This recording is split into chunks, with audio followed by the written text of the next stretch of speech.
प्रिया एक बहुत सुंदर सी बच्ची थी। वह अपने माता पिता के साथ पहाड़ों में रहती थी।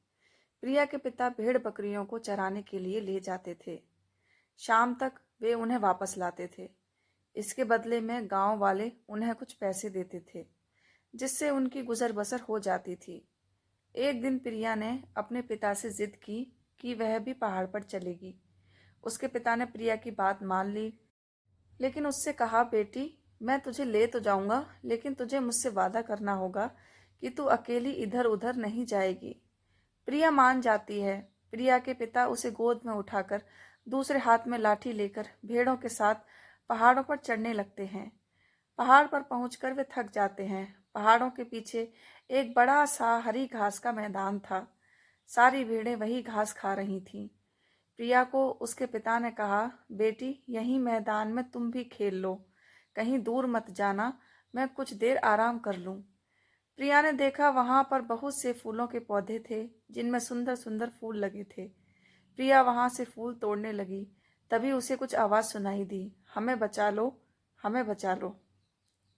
यह आवाज सुनकर प्रिया डर गई। वह दौड़कर अपने पिता के पास जाने लगी, लेकिन उस आवाज में इतना दर्द था कि वह उस दिशा में चल दी जहां से आवाज आ रही थी। वहीं पास ही में प्रिया ने देखा एक छोटी सी सफेद कपड़े में पोटली पड़ी थी। वह पोटली के पास गई तो पोटली हिलने लगी। उसमें से आवाज आ रही थी, हमें आजाद कर दो, हमें बचा लो। प्रिया ने डरते डरते पोटली खोली। पोटली अभी पूरी खुली भी नहीं थी कि उसमें से 3-4 रंग बिरंगी चिड़िया उड़कर बाहर आ गईं। प्रिया डर गई, लेकिन उनमें से एक चिड़िया ने प्रिया के सामने आकर कहा, डरो नहीं, हम तुम्हें नुकसान नहीं पहुंचाएंगी। चिड़िया को इंसान की आवाज में बोलते देख प्रिया ने डरते हुए कहा, तुम सब हमारी आवाज में कैसे बात कर रही हो? एक नीली चिड़िया ने कहा, हम दूर देश की राजकुमारियां थीं। एक जादूगर ने हमें यहाँ कैद कर रखा था। हमारे पिता से उसने हमें छोड़ने के बदले राज्य मांग लिया। राज्य लेने के बाद भी उसने हमें नहीं छोड़ा। प्रिया ने पूछा, लेकिन अब क्या होगा? तुम वापस अपने असली रूप में कैसे आओगी? यह सुनकर एक चिड़िया ने बताया, इस पोटली को अगर तुम तोड़ दो तो जादूगर का जादू खत्म हो जाएगा और हम असली रूप में आ जाएंगे। जादूगर का जादू खत्म होते ही हमारे पिता भी आजाद हो जाएंगे। फिर वो जादूगर को कैद कर लेंगे। प्रिया बोली, बस इतनी सी बात। यह कहकर प्रिया उस पोटली को उठाकर जोर से जमीन में मारती है।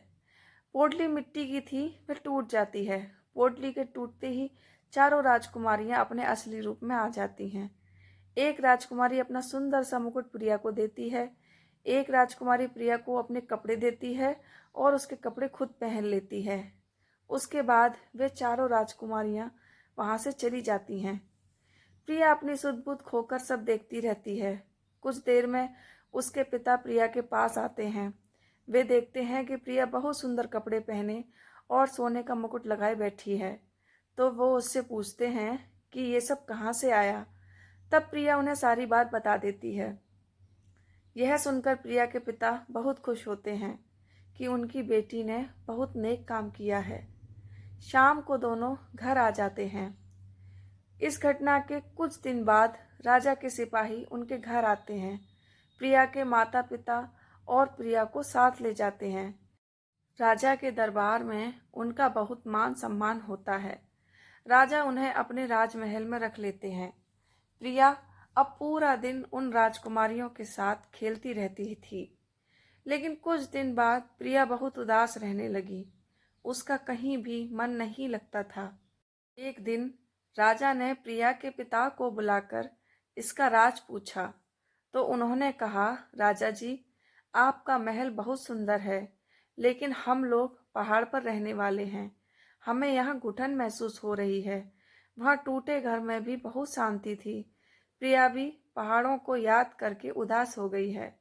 राजा उनकी बात समझ जाता है। वह अपने आदमियों को भेजकर प्रिया के मकान की जगह सुंदर सा मकान बनवा देता है। उसके बाद राजा बहुत सारे उपहारों के साथ उन तीनों को विदा करता है।